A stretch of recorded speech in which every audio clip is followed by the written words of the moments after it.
예, 여러분 안녕하십니까. 자유주의 혁명 전선의 조남현입니다. 이제 선거가 눈앞에 다가와 있는데요. 이번 선거는 유권자들이 각 당의 공약이 뭔지도 모른 채 투표소로 가게 생겼습니다. 온통 뭐 여야 할 것 없이 돈 풀기 경쟁에 나섰죠. 뭐 70%까지 준다고 했다가 하유 70% 그랬다가 다시 이제 여당에서 그랬죠. 100%까지 다 70%라고 하는 그 선을 정하기가 참 어렵죠. 그러니까 이제 야당인 미래통합당도 뭐 무조건 가구당 50만 원씩 주자 뭐 이런 주장을 하고 서로 돈 풀기 경쟁에 나섰습니다. 다른 공약은 아예 국민들이 알 수도 없고 애써 찾아보지 않으면 알 수도 없습니다. 그래서 두 가지죠. 하나는 돈 풀기. 어느 쪽이 더 돈을 많이 푸느냐 하는 문제고, 또 하나는 진영 간 대립. 이번 선거는 아마 그렇게 특징 지어질 것 같습니다. 근데 여러분 한번 생각을 해보시기 바랍니다. 왜 저렇게 천문학적인 돈을 푼다는 것을 서슴지 않고 내세울 수 있을까요? 내 돈이 아니기 때문입니다. 내 주머니에 있는 돈이라면 저렇게 말할 수 없습니다. 여야 공이 그렇습니다. 내 돈이 아니기 때문에 뭐 얼마든지, 그러니까 뭐 이상한 무슨 혁명배당금당인가요? 거기는 천문학적인 돈을 평생 지급하겠다고 그런 공약도 내놓죠. 물론 그것은 이제 너무나 허황되기 때문에 국민들이 믿지도 않겠지만, 아무튼 그렇게 할 수 있는 것은 내 돈이 아니기 때문에 그렇다. 이건 우리가 명심해야 합니다. 그런데 또 한 가지 명심해야 될 것은, 이렇게 천문학적인 돈을 이제 긴급 재난 구호금이라고 할까요? 이렇게 쓰는 게 결국은 다 우리 자식, 우리 손자 또는 그 이하의 미래 세대에게 짐을 얹어주는 겁니다. 그러니까 미래 세대의 돈을 우리가 뺏어다가 쓰는 셈이죠. 그러니까 참 모렴치한 짓입니다. 이거는 분명히 알고 계셔야 합니다. 그런데 긴급 재난 구호 기금이라면 정작 지금 문재인 폐렴 내지는 코로나 사태로 인해서 갑자기 어려워진 사람들, 그 사람들을 도와야 되죠. 예를 들면 자영업을 하다가 뭐 지금 가게 문을 닫게 생겼다든지, 아니면 직장을 잃고 실직을 했다든지, 뭐 이런 사람들한테 그런 긴급 재난 구호 기금이 필요하지 않겠습니까? 공무원이랄지 대기업에 다니는 사람이랄지, 아니 대기업이 아니더라도 기존의 직장을 다니는 사람, 그 사람들은 지금 코로나 사태와 아무 관계없이 예전에 받던 월급을 그냥 받고 있습니다. 그런데 그 사람들에게도 분류하는데 비용이 든다고 해서 그 사람들에게까지도 그런 재난구호기금을 줘야 할까요? 이거 다시 생각해 봐야 합니다. 정작 그렇게 되면 정작 필요한 사람들한테 더 많이 지원해 줄 수 있는 돈을 못하게 되는 거죠. 정말 필요한 사람들. 그러니까 사실상 잠깐 얘기를, 우리가 이제 보편적 복지냐 선별적 복지냐는 논쟁이 항상 있어 왔던 논쟁이죠.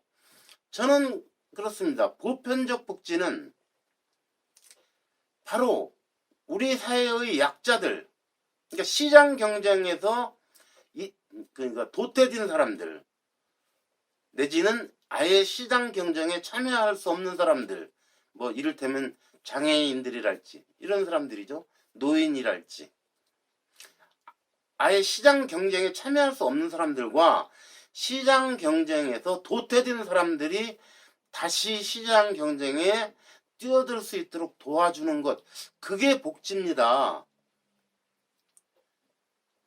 모든 사람에게 그 복지 혜택을 주는 것은 사실은 정작 복지 혜택을 진짜로 받아야 할 사람들의 것을 약탈하는 것이나 다름없습니다.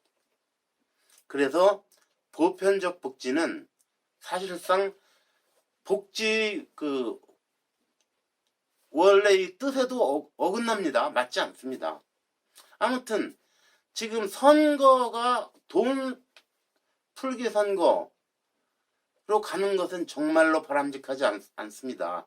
지금이 국난 상황이라서 그런 재난구호기금이 필요한 건 맞습니다만 모든 사람에게 그렇게 혜택이 가게 하는 것은 결코 바람직하지 않다는 말씀을 드리고, 자, 이제 진영 간의 대결로 또 이제 압축이 되는데요. 그런데 정작 각 당이 무엇을 지향하는지, 각 당이 추구하는 것은 무엇인지 그 공약에 대한 정보는 사람들이 갖고 있질 않아요. 물론 두 개 정당, 더불어민주당과 미래통합당, 어느 당이나 마찬가지지만 그 두 개 정당만을 봤을 때 그 홈페이지에 들어가 보면 다 공약집이 있어요. 그런데 사람들은 애써 그렇게까지 찾아 들어가서 공약을 찾아보려고 하지 않습니다. 그런데 시간이 되시면 한번 들어가서 살펴보세요. 그러면 온갖 휘황찬란한 미사역으로 장식되어 있어서 사실상 이게 무슨 말을 하는 건지 일반 사람들에겐 잘 눈에 안 띌 수도 있습니다. 그런데 유심히 뜯어보시면 이 당이 무엇을 추구하는지, 앞으로 어디로 가자고 하는지 하는 게 나타나 있습니다. 그 정당이 추구하는 가치가 그 안에 배어 있다는 얘기죠. 우선 제가 더불어민주당의 홈페이지를 들어가 봤습니다. 진짜 휘황찬란했어요. 참 동원할 수 있는 모든 미사여구는 다 동원했습니다. 물론 그것은 미래통합당도 마찬가지입니다. 그런데 제가 한 가지 거기서 특징을 잡아내는 게 있는데 그게 뭐냐면 규제의 강화입니다. 규제의 강화. 반면에 미래통합당의 각종 공약들을 보면 한마디로 가장 대표적인 단어를 꼽는다면 규제의 혁파입니다. 그러니까 민주당은 규제의 강화고 통합당은 규제의 혁파입니다. 크게 그렇게 두 가지로 대별됩니다. 예를 들까요?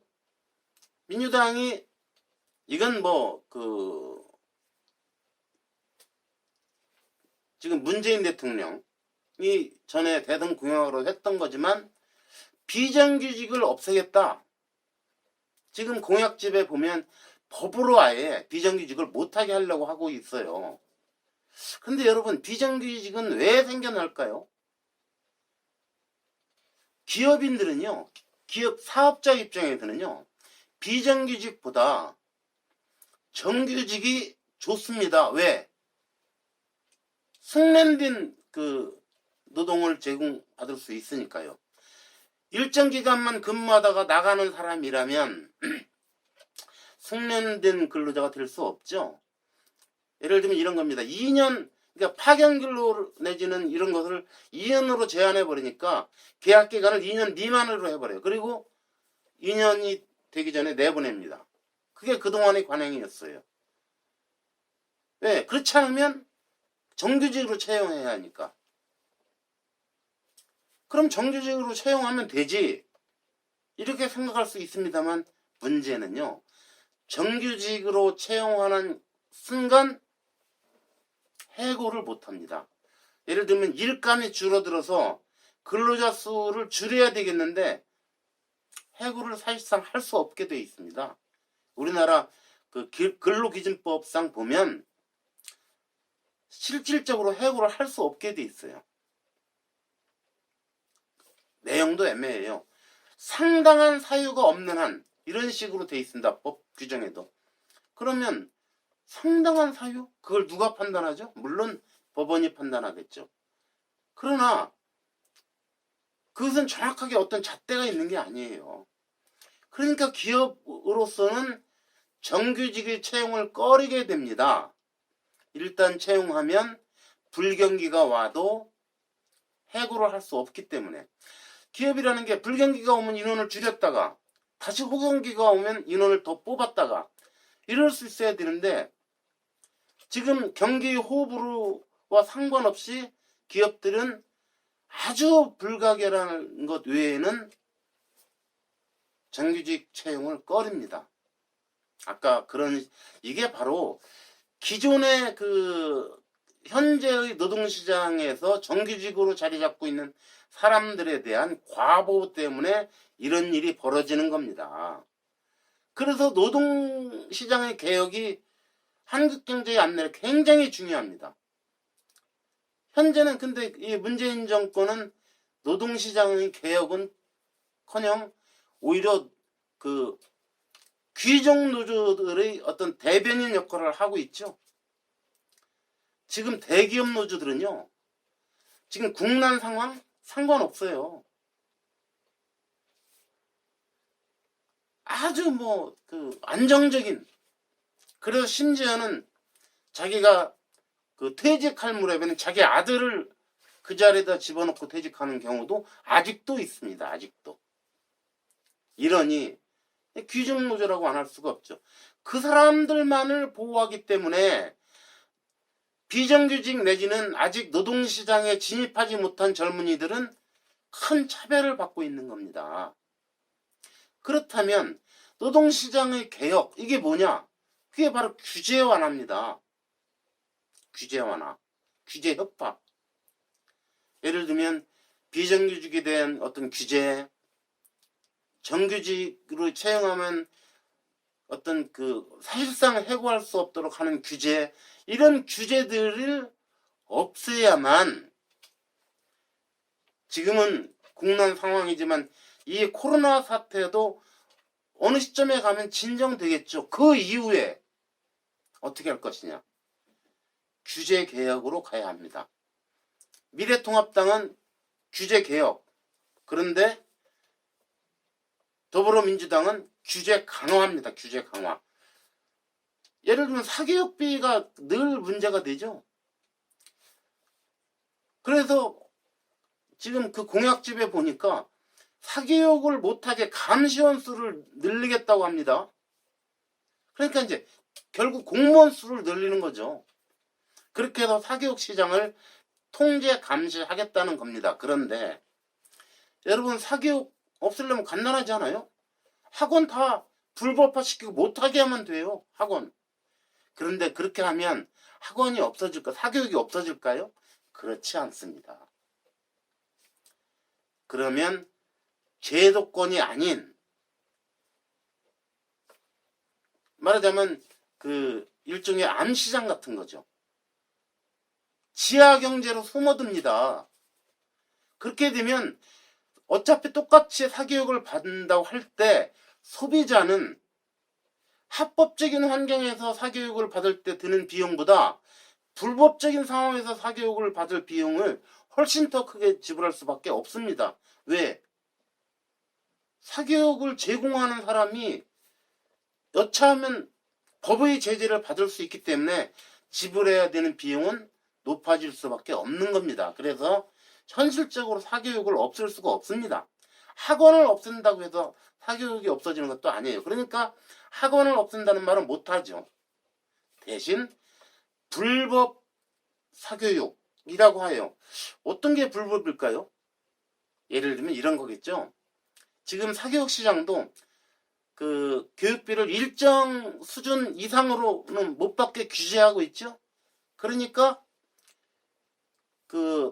교육청에 등록도 하지 않고 어떤 특정한 장소에서 사교육을 해요. 그건 불법이죠. 등록을 하지 않고 했으니까.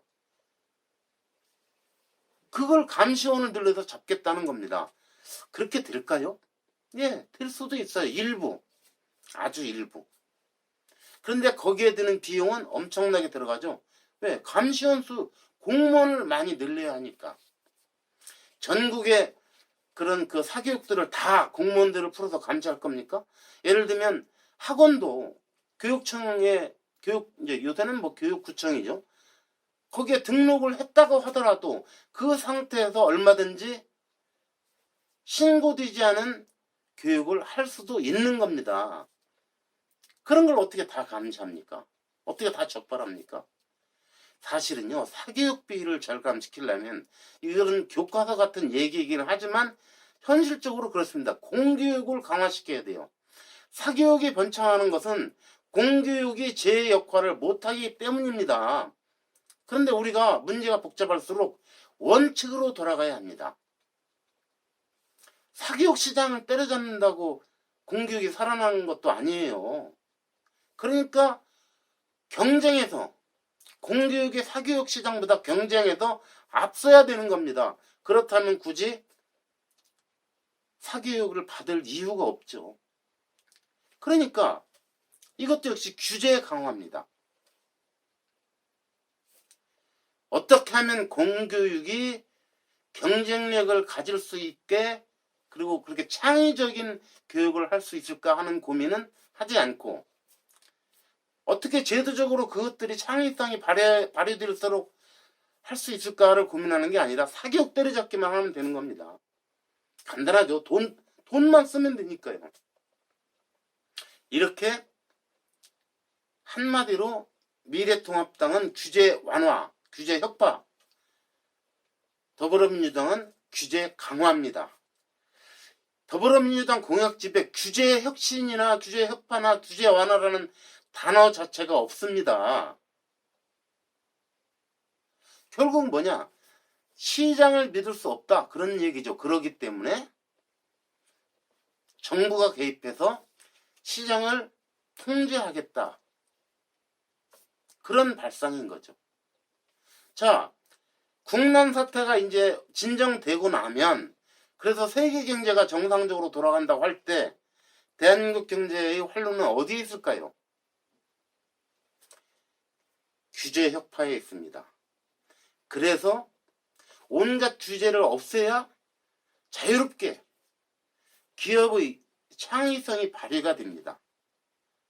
지금 한국은 그 소위 그 4차 산업혁명 말은 그렇게 하면서도 전혀 거기에 대한 대비를 못하게 하고 있어요, 정부가. 자, 미래로 갈 것이냐, 퇴행으로 갈 것이냐. 당신의 선택은 어느 쪽입니까? 이번 선거에서 반드시, 물론 문재인 정권의 그 저열한, 그리고 그 유선적이고 기만적인, 그리고 그 무너져 내린 도덕성, 이런 것도 심판을 해야 하지만 또 한 가지는 그 정당이 추구하는 가치가 무엇인가. 왜 경제학자들이 민주당의 또는 문재인 정권의 정책을 놓고 사회주의적이라고 비판을 할까? 왜 사회주의적이라고 비판을 할까? 사회주의적이라고 하는 비판하는 것은 정부가 시장에 개입하기 때문에 그렇습니다. 그래서 이 선거는 이해찬이 그랬죠? 민족사적으로 아주 중요한 선거라고. 맞습니다. 대한민국이 앞으로 미래로 가느냐 퇴행으로 가느냐의 갈림길에 서 있는 겁니다. 우리는 지금. 예, 오늘 여기까지 하겠습니다. 감사합니다.